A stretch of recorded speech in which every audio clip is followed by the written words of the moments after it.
Bonjour à tous, vous retrouverez ici un petit extrait de mon live, puisque j'ai décidé de faire des petites pastilles sur chacune de mes reviews. Enjoy! Shin Zero de Mathieu Bablé et de Guillaume Singelin, édition Rue de Sèvres.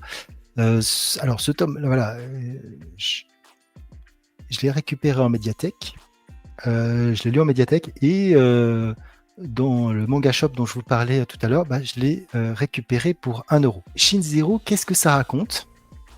En fait, c'est dans un monde où il y a eu des kaijus, il y a eu des Sentai. Donc Sentai, alors je suis pas un expert du tout, mais voilà, on voit d'ailleurs ces jeunes avec des costumes colorés, les 5 couleurs, voilà, le Tokatsu, je crois que c'est comme ça qu'on l'appelle. Je sais plus exactement les termes.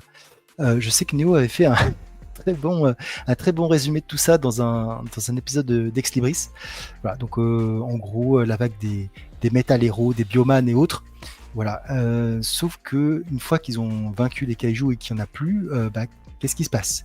Et donc il y a, c'est écrit comme ça, une espèce d'ubérisation de ces Super Sentai qui finalement font plein de petites missions, missions à la fois de comment dire, de vigile de supermarché ou aide à la police ou sauver des chats, etc. En fait, c'est assez varié et donc on retrouve deux jeunes voilà, qui sortent du lycée, qui ont eu leur bac et voilà, donc il y en a un, Warren, qui est celui avec costume vert, et Héloïse, qui est celle au costume bleu, qui décide de voir avancer. Elle trouve ce job pour gagner un peu de sous, elle décide de s'installer en coloc et Warren, on voit bien qu'il a un crush sur cette fille d'ailleurs qui est un petit peu double, pas double personnalité, mais en gros, chez ses parents, elle est toujours hyper sage, etc., les cheveux attachés, les lunettes, et quand elle sort de chez elle, elle est beaucoup plus,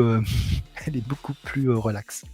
Et donc, il veut la suivre, etc., même si lui, il a une bourse pour étudier à l'université, etc., et qu'il n'a pas de problème d'argent, il décide de la suivre et elle va trouver un logement dans une colocation où finalement toutes les personnes, tous les jeunes qui résident dans cette colocation, donc Warren, le jeune qui l'accompagnait, Héloïse, Satoshi, donc le rouge, Nikki, la rose, et Sophia, la cousine de Satoshi, en jaune, vivent et font des petites missions et décident finalement de devenir un peu une équipe.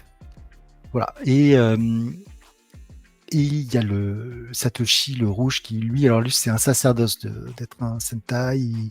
Et via son agence, il essaie toujours de faire des trucs de dingue, d'avancer. Bon, il n'est pas très doué, on sent un peu maladroit, etc., pour arriver à ses fins. Voilà. Et Nikki, elles, alors c'est là où ça devient intéressant, parce qu'on pourrait se dire, ok, mais est-ce qu'ils ont des pouvoirs ou est-ce que c'est juste des jeunes qui ont un costume et puis qui se tabassent contre des pseudo-voyous?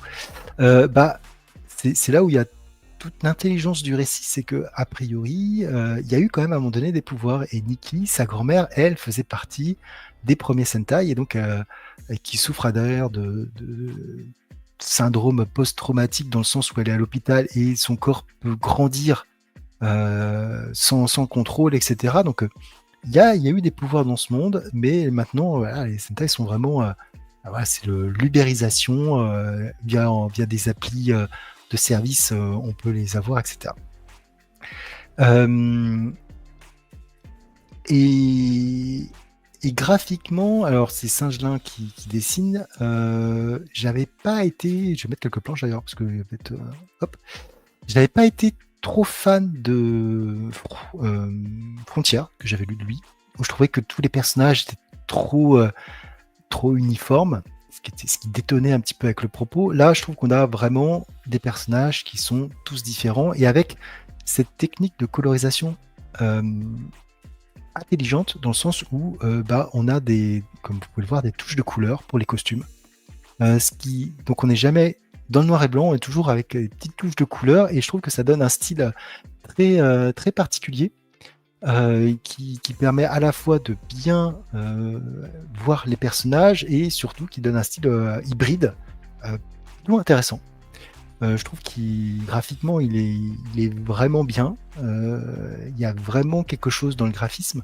Au niveau de l'histoire, alors ce sera en 3 tomes, là c'est le premier de 3 tomes.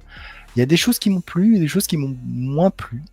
Les relations entre les personnages sont plutôt pas mal, mais parce que forcément, vous vous doutez bien, comme je disais, Warren qui a des vues sur Héloïse, mais elle le calcule pas. Enfin bref, des choses qui se passent. On est toujours dans des situations où il peut y avoir des triangles amoureux, etc. Donc je trouve que ça peut être intéressant.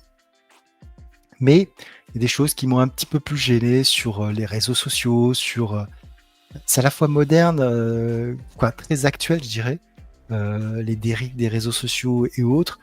Et la fin, je me pose cette question, je me demande où ça va aller.